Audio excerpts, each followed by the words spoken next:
एकता कपूर नहीं, यूनिटी। एकता ही देश की तकदीर है, जिस देश में एकता नहीं वह देश तो फकीर है। नमस्ते दोस्तों, स्वागत है आपका इस नए वीडियो में। आज के इस वीडियो में हम एक ऐसे व्यक्ति के बारे में बात करने वाले हैं जिनके वजह से आज आप महाराष्ट्र से लेकर कश्मीर तक बिना किसी वीजा के ट्रैवल कर सकते हैं। उनका नाम है सरदार वल्लभ भाई पटेल और उन्हें आयरन मैन ऑफ इंडिया के नाम से जाना जाता है।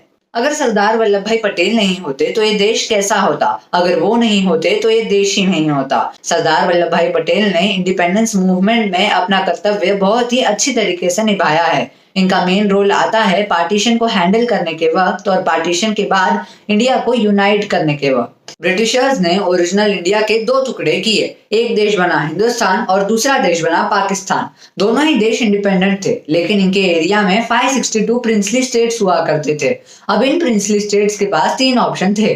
पहला हिंदुस्तान के साथ मिल जाना, दूसरा पाकिस्तान के साथ मिल जाना और तीसरा खुद इंडिपेंडेंट रहना, खुद का नया देश बनाना। सरदार वल्लभ भाई पटेल ने वीपी मेनन की मदद के साथ 540 से ज्यादा प्रिंसली स्टेट्स को इंडिया में इंक्लूड किया था, लेकिन अभी भी ऐसे कुछ स्टेट्स थे जो मान नहीं रहे थे और उन्हें या तो पाकिस्तान के साथ मिलना था या फिर उन्हें अपना इंडिपेंडेंट देश बनाना था। लेकिन ये दोनों ही तरीकों से जियोग्राफिकली और लॉजिकली पॉसिबल नहीं था और इसके बाद सरदार वल्लभ भाई पटेल ने साम दाम दंड भेद चारों तरीके अपनाकर कुछ स्टेट्स को इंडिया में और इंक्लूड किया। पहला और बहुत इंपॉर्टेंट प्रिंसली स्टेट था जोधपुर। जोधपुर एक ऐसी रियासत थी जो राजस्थान की बाकी रियासतों को इन्फ्लुएंस करती थी। जोधपुर के राजा हनुमंत सिंह राठौड़ जो डिसीजन लेते थे वो डिसीजन राजस्थान की बाकी रियासतों के राजा भी एक्सेप्ट कर लेते थे। जोधपुर के राजा ने सोचा कि अगर हम पाकिस्तान के साथ जाकर मिलते हैं तो जोधपुर को ज्यादा सुख सुविधाएं मिलेगी, ज्यादा फेवर मिलेगा और इसीलिए उन्होंने मोहम्मद अली जिन्ना से बात की। मोहम्मद अली जिन्ना ने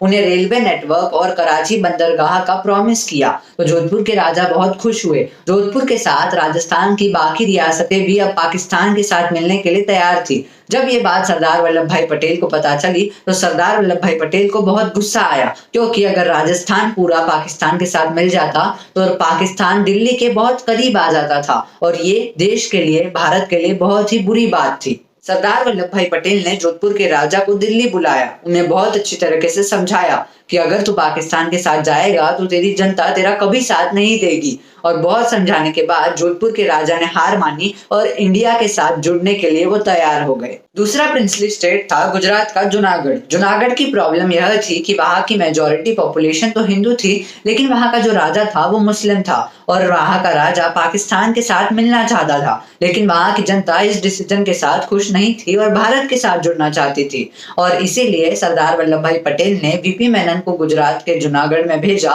और वीपी मेनन ने वहां के जागीरदारों को राजा के खिलाफ भड़का दिया। वहां के जागीरदार राजा के पास गए और विद्रोह छेड़ दिया तो वहां का राजा डर के पाकिस्तान भाग गया। फिर वहां पर वोटिंग हुई और 99% से ज्यादा लोगों ने भारत के साथ जुड़ने के लिए वोट किया। तीसरा प्रिंसली स्टेट था कश्मीर। कश्मीर के राजा हरि सिंह चाहते थे कि कश्मीर खुद एक देश बने और इसीलिए उन्होंने इंडिपेंडेंट रहने का डिसीजन लिया, लेकिन यहाँ पर भारत वैसे भी कुछ भी कर नहीं सकता था तो सरदार पटेल ने वेट एंड वॉच की टेक्निक को अपनाया। यहाँ पर पाकिस्तान ने ही हिंदुस्तान की मदद कर दी। आप सोच रहे होंगे कैसे, तो सुनिए। पाकिस्तान ने कबालियों की मदद से कश्मीर के राजा की फौज पर अटैक्स करना शुरू किया। कश्मीर के राजा ने कुछ दिन तो लड़ाई की, लेकिन उसके बाद उन्हें लग रहा था कि हम हार जाएंगे और कश्मीर को खो बैठेंगे और इसीलिए उन्हें इंडियन आर्मी की जरूरत थी। तो यहाँ पर सरदार पटेल ने वापस वीपी मेनन को कश्मीर भेजा। कश्मीर में जाकर वीपी मेनन ने कश्मीर के राजा से कहा कि आप एग्री कर लीजिए कि ये लड़ाई रुकने के बाद आप भारत के साथ मिल जाएंगे तो हमारी फौज कश्मीर में आकर आपके साथ लड़ेगी और इसीलिए बाद में कश्मीर भी भारत के साथ मिल गया। चौथा प्रिंसली स्टेट था हैदराबाद। हैदराबाद सबसे बड़ा, अमीर और शक्तिशाली प्रिंसली स्टेट था और इसीलिए उसे हिंदुस्तान में इंक्लूड करना थोड़ा मुश्किल हुआ था, लेकिन सरदार पटेल ने आर्मी की मदद से हैदराबाद में ऑपरेशन पोलो कैरी आउट किया। वहां पर निजाम की फौज को हराया और घुटने टेकने पर उन्हें मजबूर किया और उसके बाद हैदराबाद भारत में इंक्लूड हो चुका था। सरदार पटेल ने ऐसे ही और भी प्रिंसली स्टेट्स को इंडिया में इंक्लूड किया था वीपी मेनन की मदद के साथ और इसीलिए सरदार वल्लभ भाई पटेल के बर्थडे के दिन को राष्ट्रीय एकता दिवस के नाम से भी जाना जाता है, सेलिब्रेट किया जाता है। और गुजरात में इनका जो बहुत बड़ा स्टैचू बना है, जो वर्ल्ड का टॉलेस्ट स्टैचू है, उसे स्टैचू ऑफ यूनिटी के नाम से भी पुकारा जाता है। सरदार वल्लभ भाई पटेल गुजरात से बिलोंग करते हैं और वो प्रोफेशन से वकील थे।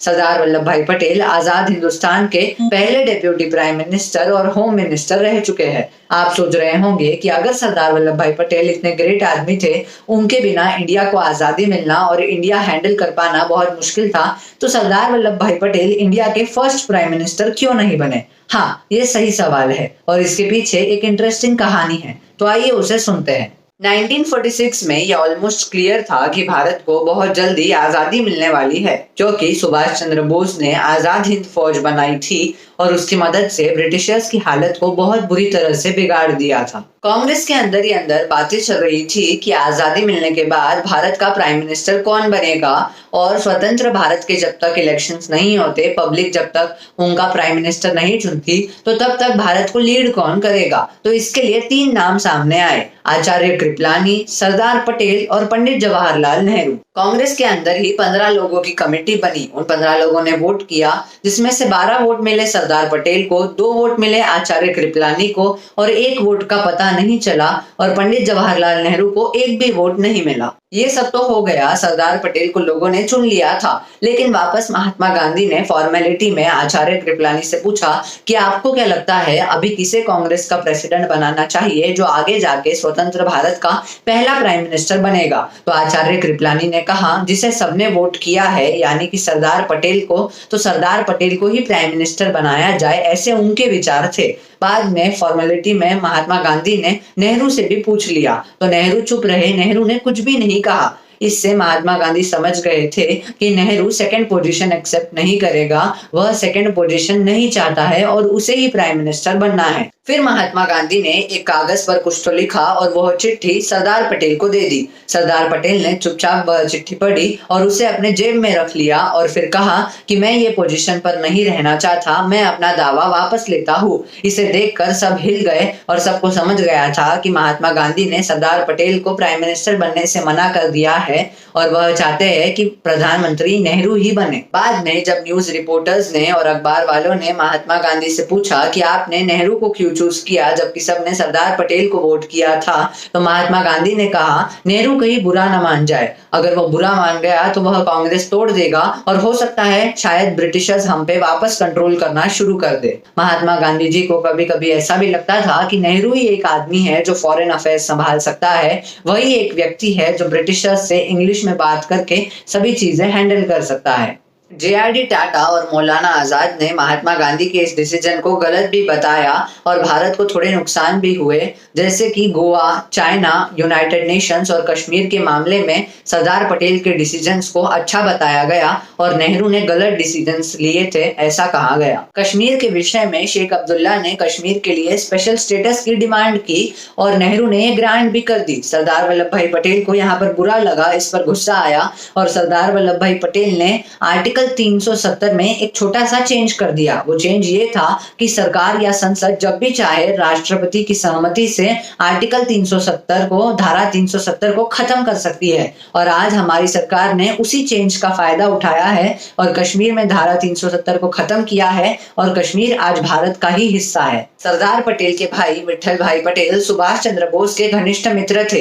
ये दोनों भारत को स्वतंत्रता दिलाने के लिए अंतरराष्ट्रीय लेवल पर काम कर रहे थे। विट्ठल भाई पटेल ने मरने से पहले अपनी वसीयत में 3/4 जायदाद सुभाष चंद्र बोस के नाम पर कर दी थी, लेकिन सरदार पटेल को ये बात अच्छी नहीं लगी और सरदार पटेल ने इस बात पर बहुत से प्रश्न भी उठाए। सरदार पटेल ने 2 मेन प्रश्न पूछे। पहला प्रश्न कि इस वसीयत पर किसी डॉक्टर के सिग्नेचर क्यों नहीं है और दूसरा कि इस वसीयत के जो भी विटनेस है वो सारे लोग बंगाल से क्यों आते हैं, जहाँ से सुभाष चंद्र बोस भी आते हैं। और उन्होंने ये भी कहा कि जहां पर इनके भाई की मृत्यु हुई थी जिनीवा में, वहां पर कांग्रेस के भी लोग मौजूद थे, तो इस वसीयत के विटनेस में कोई भी कांग्रेस का आदमी क्यों नहीं है। सरदार वल्लभ भाई पटेल और सुभाष चंद्र बोस के बीच में की ये लड़ाई कोर्ट तक गई और बाद में कोर्ट ने डिसीजन सरदार वल्लभ भाई पटेल के फेवर में दिया कि ये जो विट्ठल भाई पटेल की जायदाद है वो सरदार पटेल को ही मिलनी चाहिए। दोस्तों, अब ये इस वीडियो का आखिरी सेक्शन है। अभी तक मैंने आपको बताया कि सरदार वल्लभ भाई पटेल ने देश के लिए क्या क्या किया और कैसे किया। अब मैं आपको उनकी कुछ क्वालिटीज के बारे में बताने वाला हूँ जो आप आपके अंदर इनकलकेट कर सकते हैं और उन्हीं की तरह देश को आगे बढ़ाने में थोड़ी सी हेल्प कर सकते हैं। सरदार पटेल की पहली क्वालिटी यह है कि वह एक विजनरी लीडर है। सरदार पटेल दूर का सोचते हैं, वह फ्यूचर प्रेडिक्शंस आसानी से कर लेते हैं। इसका एक एग्जांपल यह है कि जैसे सरदार पटेल ने कहा था, इंडिया और चाइना के रिलेशंस अच्छे नहीं होंगे और चाइना इंडिया को बहुत तंग करेगा, और यही हुआ। चाइना अभी अक्साई चीन कंट्रोल कर रहा है, जो पहले इंडिया का पार्ट था। सरदार पटेल की दूसरी क्वालिटी यह है कि वह रिजल्ट ओरिएंटेड है, यानी कि फले न परचीयते। इसका एक एग्जांपल यह है कि पहले सरदार वल्लभ भाई पटेल गांधी जी को पसंद नहीं किया करते थे। उन्हें लगता था कि अहिंसा से और अनशन पर बैठने से हमें आजादी नहीं मिल सकती है। लेकिन जब गांधी जी ने चंपारण का सत्याग्रह किया तो सरदार वल्लभ भाई पटेल को उन पर थोड़ा विश्वास हुआ और बाद में वो गांधी का ही समर्थन करने लगे और इंडियन नेशनल कांग्रेस के साथ जुड़ गए थे। सरदार वल्लभ भाई पटेल की तीसरी क्वालिटी यह है कि वह टीम बिल्डिंग जानते हैं। सरदार वल्लभ भाई पटेल अपने समय में सबकी बातें सुनते थे और फिर कोई डिसीजन लेते थे।